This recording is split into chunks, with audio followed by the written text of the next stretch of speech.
Welcome to our training video on moderation in early years. In this first video, we are going to be looking at the aim, what is moderation? Join us in video 2 for how to get started. What is moderation?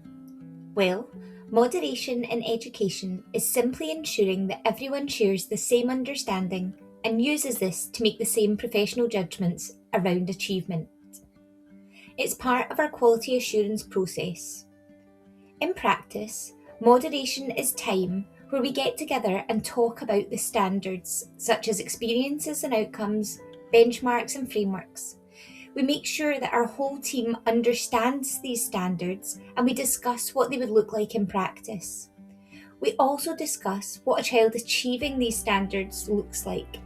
The professional discussion allows us to make sure we have a shared understanding of what success looks like for our learners, and this will ensure that the data we track is consistent, reliable, and robust. Education Scotland says the purpose of moderation is to develop a shared understanding of standards and expectations in the broad general education. So what does that mean?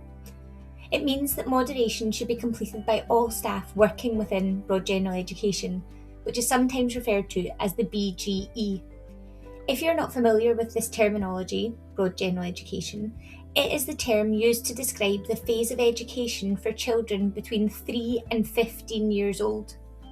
So moderation is something which should be done both within and across age stages. For us, early level encompasses both years of nursery and primary 1. This may go further for some children, so it's essential that we have a common understanding of the standards and expectations with our primary 1 colleagues and colleagues through the whole of the BGE. Realising the Ambition says, conversations around observations of play need to feature regularly in team meetings and during professional training or collegiate moderation opportunities. Photographs taken or short videos of the children playing within the setting can be used to support these conversations. This is the child-centred pedagogy in practice cycle. If you're unfamiliar with this image, it comes from Realising the Ambition. It's on page number 48. It illustrates the cyclical process of responsive and intentional planning, which includes observations, interpretation and documentation of learning, responsive and intentional planning, and facilitation. Adding a layer of moderation to this process is essential to ensuring that when we take part in all the elements of the child-centred pedagogy cycle, that we all have a common understanding of what we are looking for. In schools, this is commonly referred to as the assessment process. In early years settings, our observations make up the majority of our assessment evidence. We are looking for what children make, say, do, or write that shows us that there has been significant learning for that child.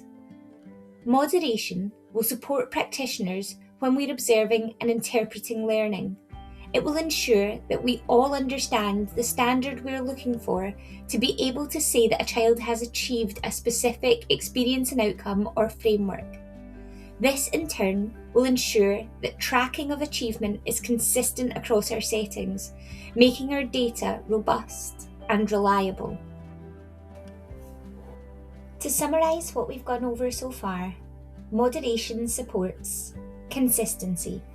It ensures standards are applied fairly across different key groups, different rooms, different nurseries, and different early years classrooms. It supports professional confidence.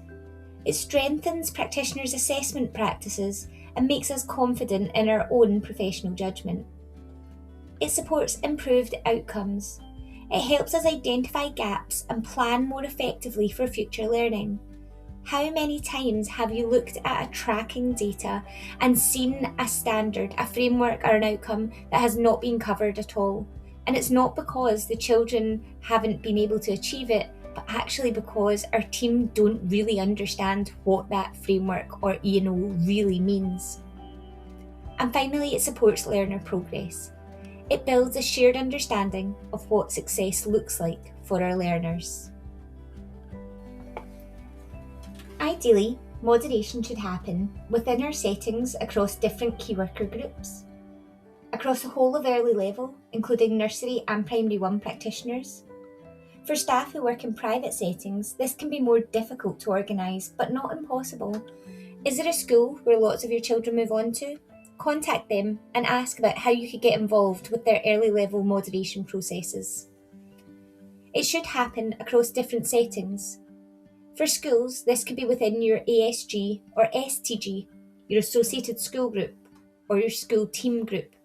For private settings, you could get together with other local private settings, or if you're part of a larger company, other nurseries within your company. It should also happen across the local authority. The possibilities for moderation are endless.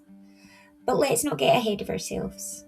Moderation in early years is something most of our settings are just beginning to engage with. So thank you for engaging with this session. Please join us in the next video to look at how we can get started.